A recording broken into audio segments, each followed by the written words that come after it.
Item hashtag SCP-182. Object Class Euclid. Special Containment Procedures. SCP-182 is to be kept in a small environmentally sealed structure on an otherwise uninhabited island situated 10 kilometers off the coast of Greenland. A team of five guards are to be assigned to guard the subject at all times. Guards are to be examined for psychological damage once per month.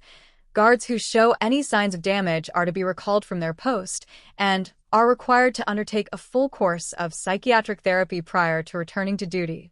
No single individual is to spend more than six months at a stretch on 182 guard duty and are required to spend a minimum of three months on a different assignment before returning. Personnel are entitled to refuse this assignment if they have already spent a total of eight months or more on the island. SCP-182 has requested to be kept under heavy sedation for 20 hours per day. Following Incident 182-7, this privilege has been revoked. Description: SCP-182 is a Caucasian male, of average build, roughly 45 years of age, and has suffered heavy abdominal and cranial scarring at an unspecified point in the past, by subject's own admission, shortly before he was admitted into the care of the Foundation in 19. SCP-182 is both deaf and mute, compensating for these disabilities with natural abilities.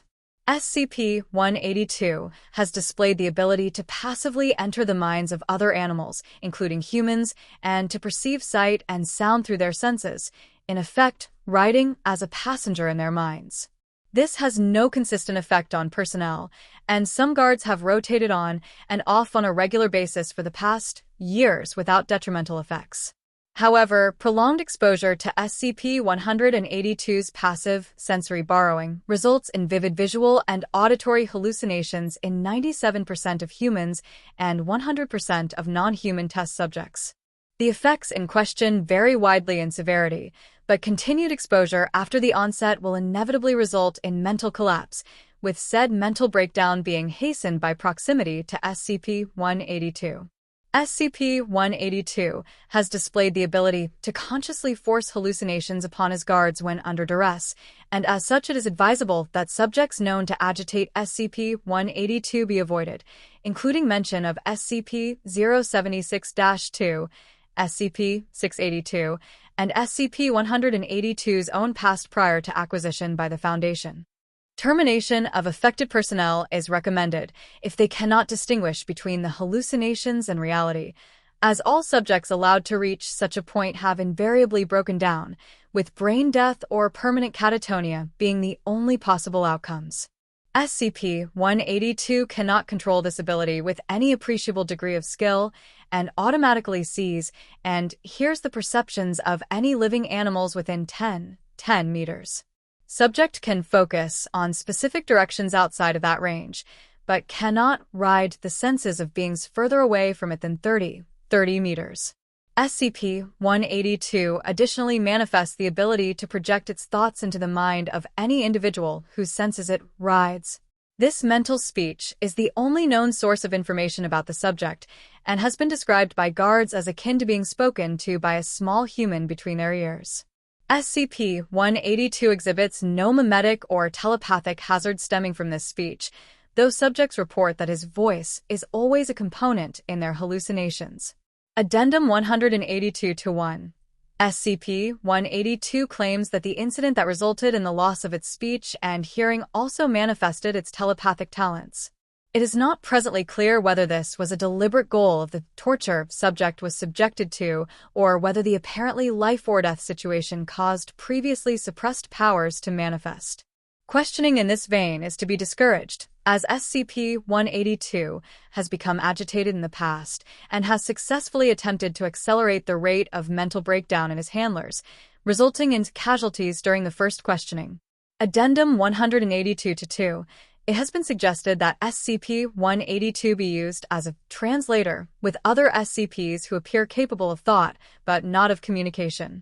Given the side effects of proximity to SCP-182, this request has been denied. Incident Report 182-7. Audio report recovered from guardhouse. Voice identified as Agent. recorded //19.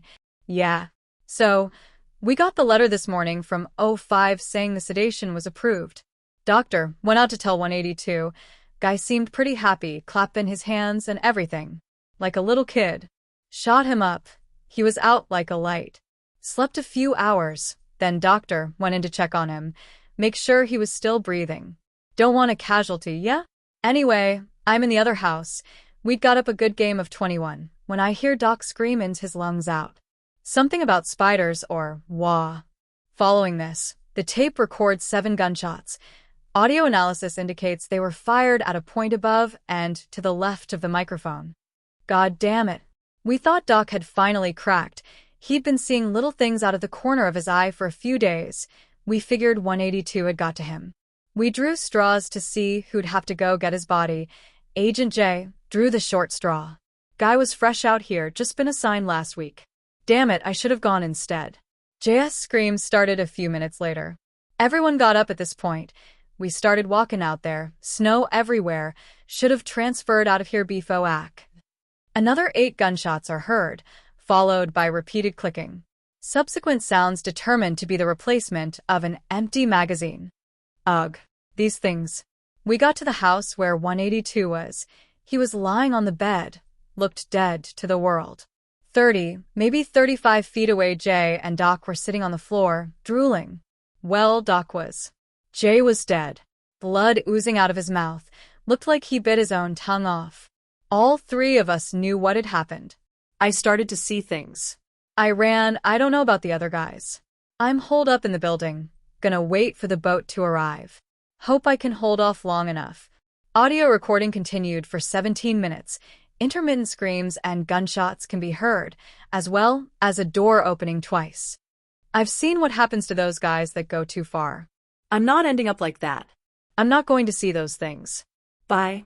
A gunshot is heard. Tape records 2 hours of silence. The bodies of agents and were found inside the door, shot by Agent. Agent was found next to the recorder, a bullet lodged in his skull. Final incident report. Subsequent questioning of SCP-182 by replacement personnel revealed that subject suffered from horrible, unworldly nightmares while sedated. Subject displayed elevated levels of stress during interview, and it is theorized that the nightmares experienced by SCP-182 caused enough emotional distress that subject unconsciously created a radius of heightened hallucinatory territory. Subject is henceforth to be denied all sleeping aids.